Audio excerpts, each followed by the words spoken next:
National Herald मामले में ED द्वारा सोनिया गांधी और राहुल गांधी को समन जारी कर उनसे पूछताछ करने का बार बार कांग्रेस विरोध कर रही है। कांग्रेस इसे अब नेशनल मुद्दा बनाकर देश भर में अपने प्रवक्ताओं के माध्यम से समर्थन प्राप्त करने की कोशिश में है। इसी क्रम में राष्ट्रीय प्रवक्ता डॉली शर्मा धनबाद पहुंची और जिला कांग्रेस कार्यालय में मीडिया कर्मियों से बातचीत की और सोनिया राहुल पर लगे आरोपों पर सफाई दी। मीडिया को बताया कि भाजपा उनके नेताओं को बदनाम कर रही है। राजनीतिक प्रतिशोध के लिए ईडी को लगाया गया है। किसी तरह की कोई हेराफेरी अथवा मनी लॉन्ड्रिंग नहीं हुई है। भाजपा नेता सुब्रमण्यम स्वामी ने जब मोदी के खिलाफ बोलना शुरू किया तब ईडी को लगाकर भाजपा सरकार ने नेशनल हेराल्ड केस का मामला दोबारा खोल गया। भाजपा सांसद बांसुरी स्वराज नेशनल हेराल्ड का बैग लेकर चल रही हैं। वो उस वक्त ब्रजभूषण सिंह के खिलाफ बैग लेकर क्यों नहीं चली? क्या भाजपा बलात्कारी बचाओ अभियान से जुड़ी थी? नेशनल हेराल्ड को मीडिया साथ दे, यह अपील डॉली शर्मा ने की। स्वतंत्रता संग्राम के समय 1937 में यह अखबार शुरू की गई थी। डॉली शर्मा ने केंद्र सरकार पर आरोप लगाया कि बच्चों की किताबों के पन्नों को स्वतंत्रता संग्राम के सिपाहियों को निकाला जा रहा है। मावी वीरों की गाथा पढ़ाई जा रही है। वहीं जब उन्हें मुर्शिदाबाद में लोगों पर हुए बर्बर अत्याचार पर सवाल पूछा गया तो उन्होंने चुप्पी साध ली और मामला बनर्जी के खिलाफ एक शब्द भी नहीं बोला। हमारे नेता राहुल गांधी कन्याकुमारी से कश्मीर तक पैदल चले, मणिपुर से मुंबई तक चले। क्यों? इस देश के हर वर्ग की आवाज उठाने के लिए, इस देश के हर उस इंसान की आवाज को आवाज देने के लिए जिसके साथ अन्याय हो रहा था, चाहे अग्निवीर हो, चाहे किसान हो, चाहे महिलाएं और बच्चियां हो, चाहे कोई भी वर्ग हो।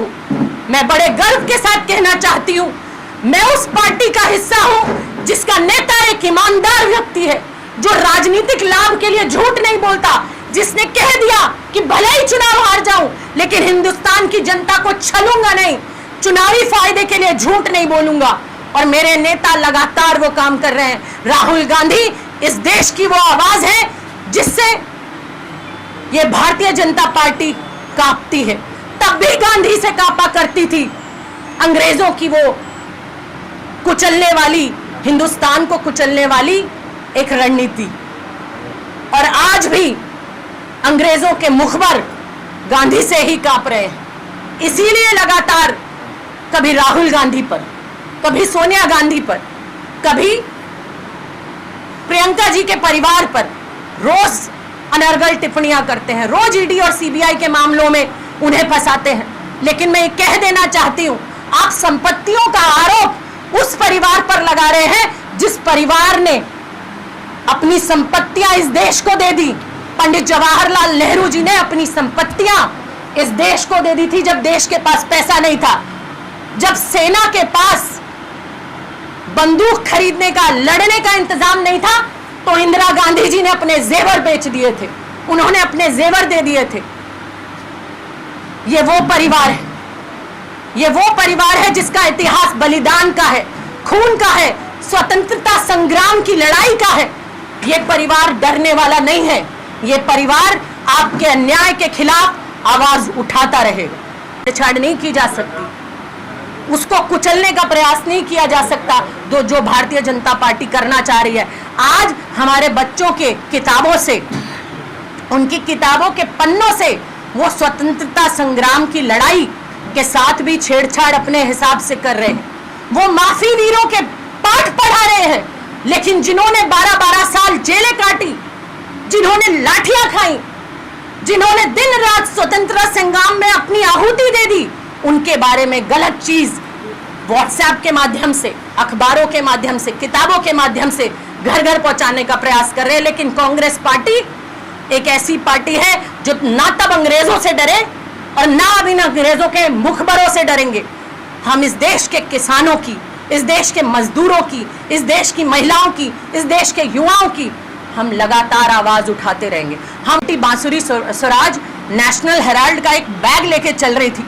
बड़े दुख के साथ, बड़े खेद के साथ कहना पड़ रहा है मुझे कि यही बांसुरी स्वराज कहां थी जब ब्रजभूषण शरण सिंह बेटियों की इज्जत रोंद रहे थे, पहलवानों की।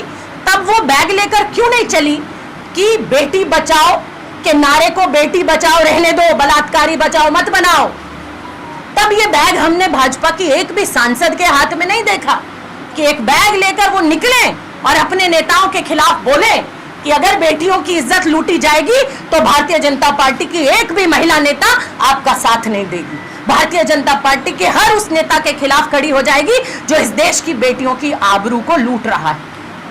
आज कोई भी नारा आप देख लीजिए, मैं बार बार कह रही हूं कि भारतीय जनता पार्टी सिर्फ और सिर्फ जैसा इनके नेता कहते हैं, झूठ फैलाओ, झूठ फैलाओ, झूठ फैलाओ, झूठ फैलाओ, और इतने कॉन्फिडेंस के साथ झूठ फैलाओ कि देश की जनता को वो सच लगने लगे।